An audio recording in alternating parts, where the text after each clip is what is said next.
This is page number 1। आज अपन पढ़ने वाले हैं इलेक्ट्रोमैग्नेटिक वेव। ठीक है, नया चैप्टर है, छोटा सा है, ज्यादा बड़ा नहीं है ये।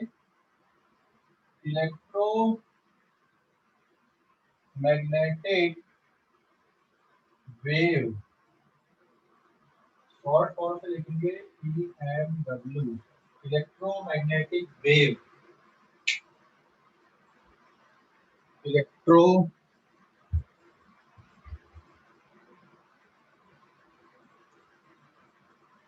आदित्य रामटेके, आज की क्लास तुम शेयर करोगे इंदौरा से? सर मैं लैपटॉप से कर रही हूँ। ठीक है, देव पलिया। Okay sir. ठीक है। सो इलेक्ट्रोमैग्नेटिक वेव बहुत छोटा सा टॉपिक है। तो यहाँ पे कुछ लॉ अपन ने ऑलरेडी पढ़ा हुआ है, मैं यहाँ पे लिख रहा हूँ these are known as Maxwell's equation. Maxwell's equation क्या है? फर्स्ट इक्वेशन ये है, integration over closed surface E dot dA equals to summation Q upon epsilon naught, that is known as Gauss law for electrostatic। And दूसरा जो law है that is integration over closed surface B dot dA is equals to 0। This is Gauss law for magnetism। Gauss law for magnetism। और तीसरा आपने ampere circuit law पढ़ा, that is E dot dl। Ampere circuit law D dot dl आपने पढ़ा है, that is B dot dl equals to mu not summation I, that is ampere's law. ठीक है, for magnetism. And fourth आपने Faraday's law of electromagnetic induction पढ़ा, जिसमें E dot dl is equals to minus d phi b upon dt, that is known as induced EMF, that is Faraday's law of electromagnetic induction। तो इन चारों equations को क्या बोला जाता है? Maxwell's equation बोला जाता है। बट अभी मैं कुछ टर्म बता रहा हूँ जिसमें ये जो लॉ है आपका B डॉट dl वाला म्यू नॉट I, वहां पे कुछ कंफ्यूजन क्रिएट होती है कि भाई इस लॉ में हमको कुछ मॉडिफिकेशन करना पड़ेगा। ठीक है, इस लॉ में कुछ मॉडिफिकेशन करना पड़ेगा, वो अभी मैं बस डिस्कस करने वाला हूँ। बट ये जो चार इक्वेशंस हैं, इन इक्वेशंस को बोला जाता है मैक्सवेल्स इक्वेशन। सभी को हमने पढ़ा हुआ है, ये अपन ने इलेक्ट्रोस्टैटिक में पढ़ा, गॉस लॉ फॉर मैग्नेटिज्म में हमने पढ़ा, फिर B dot dl magnetic effect of current में पढ़ा, और ये इलेक्ट्रोमैग्नेटिक इंडक्शन में पढ़ा। ठीक है, इनको मैक्सवेल्स इक्वेशन बोला जाता है। तो अभी आप लोग इस पेज का स्क्रीनशॉट लो, फिर मैं आगे बता रहा हूँ। जो वेरिएबल इलेक्ट्रिक मैग्नेटिक फील्ड होती है, वेरिएबल मैग्नेटिक फील्ड के कारण आपको इलेक्ट्रिक फील्ड ऑब्टेन होती है। Variable electric field will give us the magnetic electric field. देखो किस तरह से आता है ये, पहले ये बता दूं मैं, फिर आगे बढ़ेंगे पेज नंबर 2, फिर एम्पियर्स लॉ को मॉडिफाई करेंगे। नाउ पेज नंबर 2, ये हमने ऑलरेडी पढ़ा है कि मान लो किसी जगह पे ये मैग्नेटिक फील्ड है और ये मैग्नेटिक फील्ड टाइम वेरिंग है। मान लो मैग्नेटिक फील्ड इंक्रीज कर रही है, that is magnetic field is a function of time, या dB upon dt is not equals to 0। मतलब आप मान लो कि यहाँ पे मैग्नेटिक फील्ड बढ़ रही है, इंक्रीज हो रही है, तो यहाँ पे सर्कुलर लूप के फॉर्म पे क्या जनरेट होगी? इंड्यूस इलेक्ट्रिक फील्ड जनरेट होगी, जो हमने पहले ही पढ़ा हुआ है। और ये किस तरह से बनेगी? यहाँ पे इंड्यूस इलेक्ट्रिक फील्ड, ये induce electric field circulating loops आएंगे, जिनका डायरेक्शन आप लेंज लॉ से निकालोगे। अगर मान लो फील्ड यहाँ पे बढ़ रही है, तो ये नॉर्थ पोल इसकी तरफ जाएगा, और यहाँ पे जो डायरेक्शन बनेगा इंड्यूस इलेक्ट्रिक फील्ड का, ये एंटी क्लॉकवाइज बनेगा। समझ गए? These are induce electric field. और मान लो अगर यहाँ से यहाँ तक का डिस्टेंस L है, ये आप dl अगर लेते हो, तो हमने ये पढ़ा बेटा कि integration over closed loop E dot dl, ये कौन सी इलेक्ट्रिक फील्ड है? These are induced electric field. ये इंड्यूस्ड इलेक्ट्रिक फील्ड है और ये किसके इक्वल आएगा यहाँ पे? That is equal to minus D phi B upon D t, या minus d upon D t. Magnetic flux लिख दूं मैं, मैग्नेटिक फ्लक्स किसके बराबर यहाँ पे? बी इंटू एरिया, या बी डॉट ए आप लिखोगे, जिसमें एरिया के लिए पाई आर स्क्वायर लिख दोगे अगर यहाँ पर के लिए आप कैलकुलेशन कर रहे हैं। तो ये मैंने ऑलरेडी आपको बताया हुआ है। समझ गए कि नहीं? कहाँ पे बताया अपन ने या कहाँ पे पढ़ा हमने इसको? इलेक्ट्रोमैग्नेटिक इंडक्शन में हमने इसको पढ़ा है। समझ गए? अरे भाई समझ गए या नहीं? ये ऑलरेडी पढ़े ना। इसका मतलब क्या हुआ? जो variable that is variable magnetic field will produce electric field. मतलब अगर मैग्नेटिक फील्ड चेंज हो रही है तो उससे क्या प्रोड्यूस होगी? इलेक्ट्रिक फील्ड प्रोड्यूस होगी। क्या इसका कन्वर्स भी ट्रू है कि कहीं पे अगर मान लो इलेक्ट्रिक फील्ड बदल रही है तो क्या वहां पे मैग्नेटिक फील्ड प्रोड्यूस होगी? Variable magnetic field will produce electric field. क्या इसका कन्वर्स भी ट्रू है? तो बिल्कुल इसका कन्वर्स भी ट्रू है। एंड यहाँ पे मैं लिख दूं that is variable electric field will produce magnetic field. Variable electric field किसको प्रोड्यूस करेगी? मैग्नेटिक फील्ड को प्रोड्यूस करेंगी। मतलब दोनों फील्ड एक दूसरे को प्रोड्यूस करेंगे। दैट इज इलेक्ट्रिक फील्ड से मैग्नेटिक फील्ड प्रोड्यूस होगी और मैग्नेटिक फील्ड से इलेक्ट्रिक फील्ड प्रोड्यूस होती है। लेकिन ये वेरिएबल होंगी तभी ये प्रोड्यूस होती है, अदरवाइज ये प्रोड्यूस नहीं होती है। समझ गए? समझ गए या नहीं? वेरिएबल इलेक्ट्रिक फील्ड से वेरिएबल मैग्नेटिक फील्ड प्रोड्यूस होगी या वेरिएबल मैग्नेटिक फील्ड से इलेक्ट्रिक फील्ड प्रोड्यूस होती है, हमने ऑलरेडी पढ़ा हुआ है। मतलब जो इक्वेशन मैंने लिखा है, integration over close loop E dot D L equals to minus D phi B upon D T, ये ऑलरेडी हमने पढ़ा हुआ है। समझ गए या नहीं? सर हाँ इलेक्ट्रिक फील्ड टेंजेंशियल कैसे बनेंगी? बेटा ये लैंज लॉ के अकॉर्डिंग बताया ना मैंने। इलेक्ट्रोमैग्नेटिक इंडक्शन में एक बार और कॉपी खोल के देखो, वहां पे लैंज लॉ टेंजेंशियल नहीं रहेगी, ये क्लोज सर्कुलर लूप के फॉर्म पे बनेंगी इलेक्ट्रिक फील्ड। वो तो इक्वेशन लिखने के लिए मैंने integration over close loop E dot DL के लिए मैंने वैसा लिखा, वहां पे डीएल लिखा। और किसी अगर ये सर्कुलर लूप है तो किसी जगह पे अगर आपको इलेक्ट्रिक फील्ड देखना है तो वहां पे क्या ड्रॉ करोगे? टेंजेंट ड्रॉ करोगे। समझ गया? हाँ सर। हाँ, किसी जगह पे अगर इलेक्ट्रिक फील्ड देखना आपको तो वहां टेंजेंट ड्रॉ करना पड़ता है। ठीक है? तो वो डीएल के डायरेक्शन पे आएगा। ओके। एंड देन अब हम एम्पियर सर्किट लॉ को मॉडिफाई करते हैं। यहाँ पे मैंने वेरिएबल मैग्नेटिक फील्ड लिया, उससे इलेक्ट्रिक फील्ड बनी।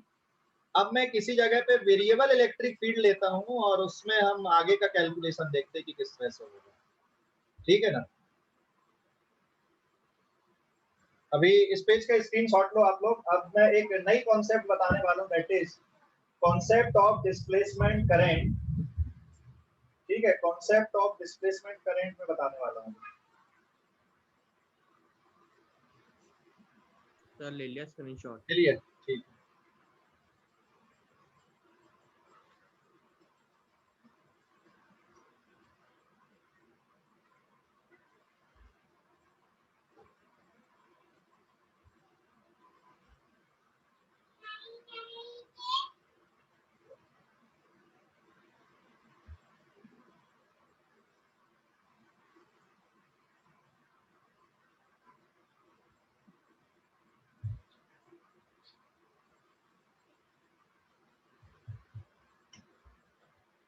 नेक्स्ट पेज नंबर 3 पे अब आप देखोगे यहाँ पे now displacement current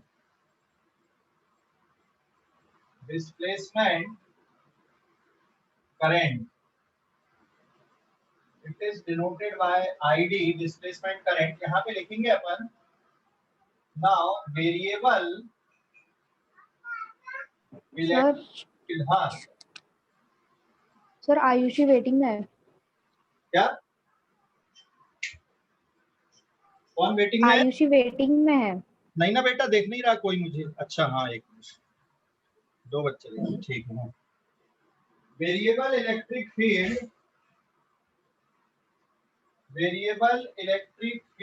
will produce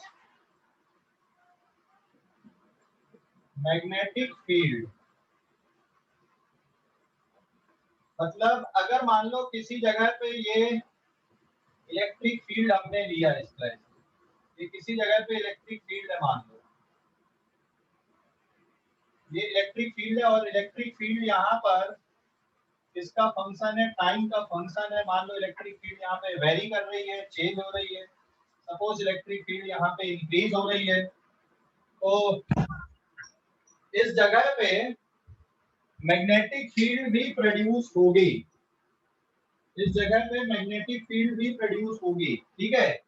और किस तरह से प्रोड्यूस होगी? ये सर्कुलर लूप के फॉर्म पे मैग्नेटिक फील्ड आएगी। तो ये जो लाइन मैंने ड्रॉ किया यहाँ पे, these are induced magnetic field, ये इंड्यूस्ड मैग्नेटिक फील्ड है। आप इसके डायरेक्शन को भी लेंज लॉ से निकाल सकते हैं, ठीक है। तो अगर ये बढ़ रहा है तो आप यहाँ पे जो डायरेक्शन आएगा ये एंटी क्लॉकवाइज डायरेक्शन पे रहेंगी, ठीक है। मैग्नेटिक फील्ड का जो डायरेक्शन है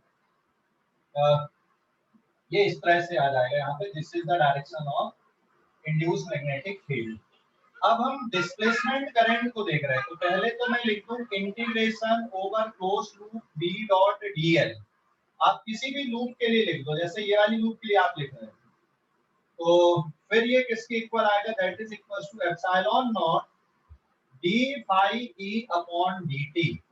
ये टर्म है d phi e upon dt के साथ में आपको म्यू नॉट लिखना पड़ेगा। तो ये लॉ है, मतलब ये कहां से आया ये मैं नहीं बता सकता, ये लॉ है, लेकिन ये क्यों लिखा गया ये मैं बता सकता हूँ। लॉ को क्यों लिखा गया है मैं ये डिस्कस करूंगा, बट क्यों लिखा गया है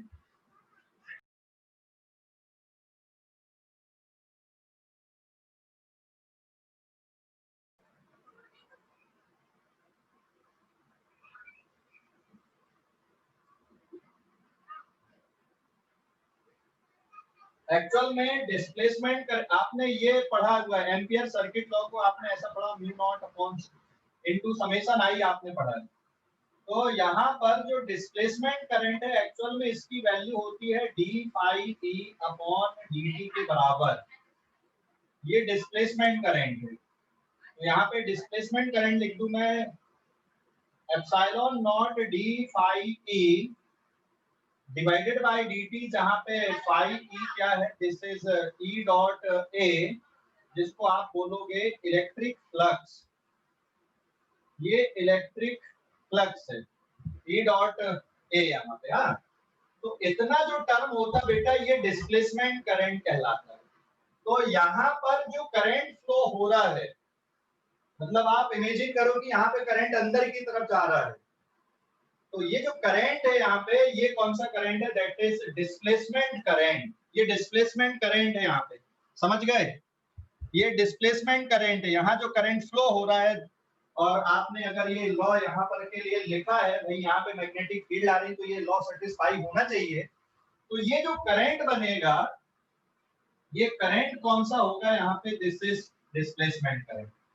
अब ये इक्वेशन करंट को कैसे बताएगी कि भाई करंट की इक्वेशन बनी है, तो ये हम ऐसे समझ सकते भाई electric flux equals to E into A आप लिखोगे। इसके लिए मुझे कैपेसिटर से प्रूफ करना पड़ेगा, यहाँ से डायरेक्ट प्रूफ नहीं होगा, कैपेसिटर लेके हमको ये प्रूफ करना पड़ेगा कि ये जो इक्वेशन है ये करंट को शो करती है। यहाँ से डायरेक्ट प्रूफ नहीं बनेगा, बट कैपेसिटर का एग्जांपल लेके अपन ये प्रूफ कर सकते हैं कि हाँ ये जो इक्वेशन है ये करंट के इक्वल होती है। ठीक है, तो अभी इस पेज का स्क्रीनशॉट लो आप लोग जल्दी से। ये याद रखना, ये इक्वेशन डिस्प्लेसमेंट करंट के लिए होती है। क्यों होती वो अभी बता रहा हूँ, जल्दी से स्क्रीनशॉट ले लो अभी इस पेज पे। ले लिए? Yes sir. Next page number 4। अब ये इक्वेशन डिस्प्लेसमेंट करंट की होती है, इसके लिए हमें कैपेसिटर। सर डायरेक्शन कैसे निकाले आपने मैग्नेटिक फील्ड का? वो लेंज लॉ से, लेंज लॉ। ठीक है, यहाँ पर भी लेंज लॉ लगाएंगे, बस सीधा सीधा, ज्यादा मत सोचो इसके बारे में। अभी देखो यहाँ पे, हाँ ये सपोज कोई कैपेसिटर है और यहाँ पे आपने ऑल्टरनेटिंग ईएमएफ अगर लगा दिया, alternating voltage V equals to V not sine omega t, तो यहाँ पे बेटा जो करंट फ्लो हो रहा है this is the conduction current.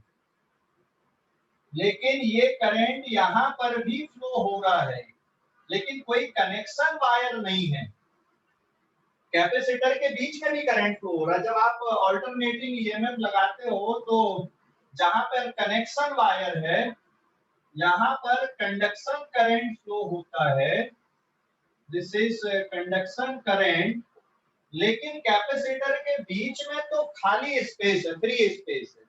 हाँ, यहाँ पे कैपेसिटर के बीच में आपको वेरिएबल इलेक्ट्रिक फील्ड जरूर मिलेगी कि भाई कैपेसिटर प्लेट के बीच में वेरिएबल इलेक्ट्रिक फील्ड है। ठीक है, यहाँ पे इलेक्ट्रिक फील्ड कांस्टेंट नहीं है क्योंकि चार्ज की वैल्यू कांस्टेंट नहीं है, यहाँ पे इलेक्ट्रिक फील्ड आएगी इस तरह से। और अगर आप चार्ज की वैल्यू की बात करोगे तो that is Q equals to CV। तो चार्ज अगर वेरिएबल है V not sine omega t, मतलब इलेक्ट्रिक फील्ड भी वेरिएबल है। कैपेसिटर प्लेट के बीच में इलेक्ट्रिक फील्ड आप epsilon sigma upon epsilon naught लिखोगे, that is Q upon epsilon naught. तो ये इलेक्ट्रिक फील्ड आप देखो यहाँ पे, that is CV naught sine omega t divided by a into epsilon naught जैसी देखेगी आप। तो ये कैपेसिटर की प्लेट के बीच में वेरिएबल इलेक्ट्रिक फील्ड है।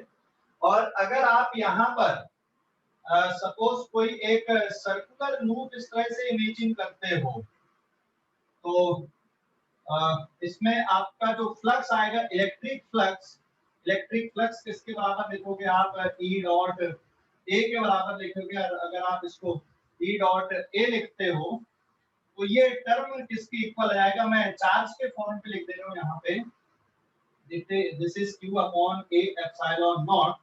तो ये आ जाएगा आपका E की जगह पे आप लिखोगे Q upon A epsilon not into A, that is Q by epsilon not. और जब आप इसको डिफरेंशिएट कर दो d फाई अपॉन dt, तो ये d upon dt of Q divided by epsilon not, 1 upon epsilon बाहर जाएगा dq अपॉन dt, और 1 upon epsilon not dq upon dt current के बराबर बनता है। तो अब आप देखो, अगर मैं एप्सिलॉन का मल्टीप्लाई इधर पे कर दूं, इस एप्सिलॉन नॉट का मल्टीप्लाई इधर कर दूं, epsilon not into d phi e upon dt, तो ये करंट के इक्वल होता है। तो एक्चुअल में यहाँ जो करंट फ्लो होता है that is the displacement current. मतलब ये जहाँ पे फ्री स्पेस है, जहाँ पे वेरिएबल इलेक्ट्रिक फील्ड है, यहाँ पे इस स्पेस में जो करंट फ्लो हो रहा है ये डिस्प्लेसमेंट करंट है। और जहाँ पे कनेक्शन वायर लगा हुआ है यहाँ जो करंट फ्लो होता है that is called conduction current. तो डिस्प्लेसमेंट करंट की समझ गए आप? ये जो फार्मूला लिखा है ये करंट के इक्वल क्यों है ये मैंने यहाँ पे प्रूफ करके बताया कि करंट के इक्वल क्यों है। तो कैपेसिटर प्लेट के बीच में वेरिएबल इलेक्ट्रिक फील्ड है और वेरिएबल इलेक्ट्रिक फील्ड के कारण वेरिएबल मैग्नेटिक फील्ड आएगी, और यहाँ जो करंट फ्लो होगा ये कौन सा करंट होता है? डिस्प्लेसमेंट करंट होता है। समझ गए? हेलो, समझ गए या नहीं? हेलो, सर हाँ बोलो, अभी पूछो अपना। मतलब अगर आप पूरे कैपेसिटर के बीच में से काउंट करोगे कि भाई पूरे कैपेसिटर के बीच में जो टोटल करंट कितना फ्लो हो रहा है, टोटल डिस्प्लेसमेंट करंट कितना, तो वो कंडक्शन करंट के इक्वल आएगा। समझ गए?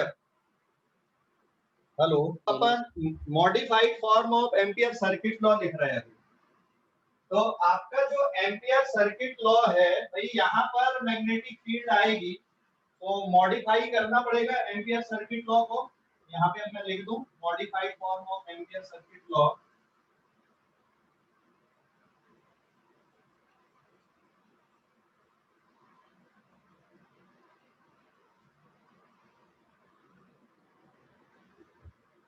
Now modified form of ampere circuit law.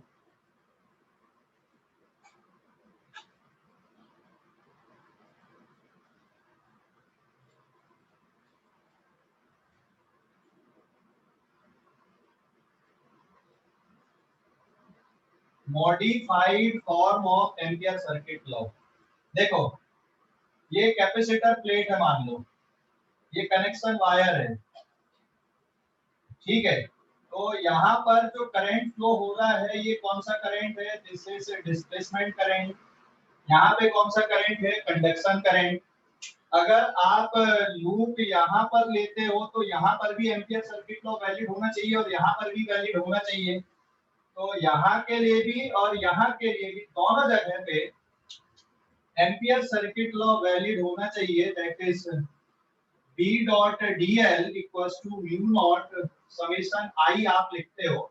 यहाँ पर के लिए तो ठीक है, लेकिन यहाँ पे जो करंट है वो डिस्प्लेसमेंट करंट है, इसलिए आपको लॉ को मॉडिफाई करके conduction current plus displacement current करके लिखना पड़ेगा। तो ये मॉडिफाइड फॉर्म है आपका एम्पियर सर्किट लॉ का। तो एम्पियर सर्किट लॉ हर जगह वैलिड होना चाहिए। ऐसा नहीं कि भाई यहाँ पर तो ठीक है, यहाँ कंसिस्टेंट है या यहाँ वैलिड हो रहा है, लेकिन अगर आपने कैपेसिटर प्लेट के बीच में अगर आपने लूप लिया तो अगर आप डिस्प्लेसमेंट करंट की कॉन्सेप्ट नहीं देखोगे तो ये वैलिड नहीं होगा फिर यहाँ पे। जबकि करंट फ्लो हो रहा है इस सर्किट पे करंट फ्लो हो रहा है, करंट ब्रेक नहीं हो रहा है। वायर में कंडक्शन करंट है, यहाँ पे डिस्प्लेसमेंट करंट है, ठीक है। और डिस्प्लेसमेंट करंट की वैल्यू किसकी इक्वल है? Epsilon not into D phi E upon dt के equal.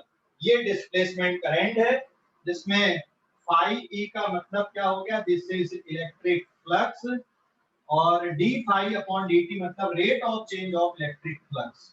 So that is equals to E dot A आप लिखते हो। क्लियर हो गया अभी कि नहीं? तो ये मॉडिफाइड फॉर्म हो गया आपका एम्पियर सर्किट लॉ का, ठीक है। कहाँ पे पढ़े थे एम्पियर सर्किट लॉ? कुछ याद है कहाँ पे पढ़े थे? इस पेज का स्क्रीनशॉट लो अभी, एम्पियर सर्किट, इस पेज का स्क्रीनशॉट लो। तो ये मॉडिफाइड फॉर्म हो गया आपका एम्पियर सर्किट लॉ का। समझ गए ना? अभी कोई डाउट है किसी को तो पूछो इस पे, नहीं तो आगे बढ़ेंगे। Sir displacement current induced current है ना कैपेसिटर में? हाँ, इंड्यूस बोल सकते हो कि भाई ये इंड्यूस करंट आ रहा है कैपेसिटर प्लेट के बीच में। क्यों आ रहा है? क्योंकि यहाँ पे वेरिएबल इलेक्ट्रिक फील्ड है, और वेरिएबल इलेक्ट्रिक फील्ड है तो वेरिएबल मैग्नेटिक फील्ड आएगी, और वेरिएबल मैग्नेटिक फील्ड आएगी तो वहाँ पे इंड्यूस करंट आएगा। तो displacement current basically magnetic field capacitor plate के बीच में बदल रही है, इसके कारण प्रोड्यूस हो रहा है, ठीक है। समझ गए? और सर आईसी की वैल्यू कितनी होगी? आईसी की वैल्यू तो डायरेक्ट होगी, जो सर्किट में फ्लो हो रहा है वही वाली वैल्यू आएगी। Okay sir. आईसी की वैल्यू तो डायरेक्ट है ना, डायरेक्ट बोलेंगे अपन वहां पे आईसी की वैल्यू जो सर्किट में फ्लो हो रहा है, ठीक है। क्लियर हो गया अभी कि नहीं? अभी इस पेज का स्क्रीनशॉट लो, फिर मैं अभी डिस्प्लेसमेंट करंट का कैलकुलेशन और बताता हूँ कि भाई किस तरह से करोगे आप। ले लो, जल्दी से ले लो अभी। ले लिया हो गया सर? क्या? ले लिए? Yes sir.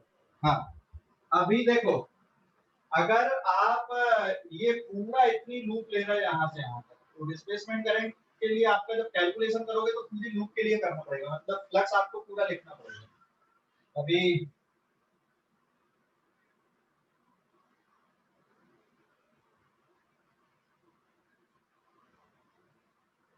देखो पेज नंबर 6, डिस्प्लेसमेंट करंट अगर आपको कैलकुलेट करना, जैसे मान लो ये कैपेसिटर प्लेट आपने लिया, ठीक है, और ये सेंटर हो गया यहाँ पे। चलो मैं कैपेसिटर प्लेट को ना सर्कुलर ले लेता हूँ, तो कैलकुलेशन थोड़े आपको आसान दिखेंगे। ये सर्कुलर प्लेट है कैपेसिटर,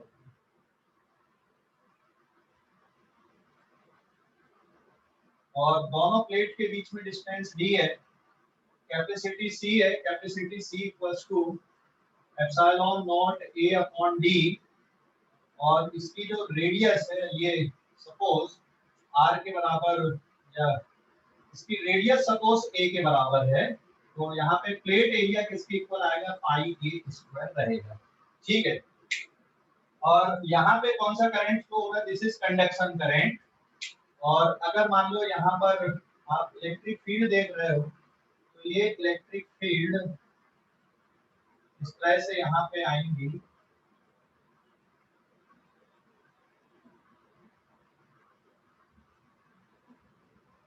ये इलेक्ट्रिक फील्ड है यहाँ पे, ये सारे इलेक्ट्रिक फील्ड्स, समझ गए। अगर मान लो आप इतनी जगह के लिए कैलकुलेशन कर रहे हो, ये इतनी जगह, यहाँ पर की रेडियस सपोज ए है, तो इतनी जगह में कितना डिस्प्लेसमेंट करंट आ रहा है, ये अगर आपको कैलकुलेट करना भाई कि इतनी जगह में कितना डिस्प्लेसमेंट करंट है, सपोज आई डी डैश है, तो आई डी डैश की वैल्यू क्या आएगी, epsilon not D upon D T, फिर इलेक्ट्रिक फील्ड, और एरिया कितना लेना पड़ेगा, पाई आर स्क्वायर, और इसको डिफरेंशिएट करना है। हाँ, इलेक्ट्रिक फील्ड का फार्मूला कैसे लिखोगे, that is sigma upon epsilon not Q upon A epsilon not से आपको इलेक्ट्रिक फील्ड का फार्मूला लिखना है। अगर मान लो यहाँ पर आपका चार्ज की वैल्यू लिखना पड़ेगा कि चार्ज कितना है, और ये टोटल इलेक्ट्रिक फील्ड इस तरह से आएगी, और इतनी जगह का जो डिस्प्लेसमेंट करंट है वो इस फार्मूले से आएगा।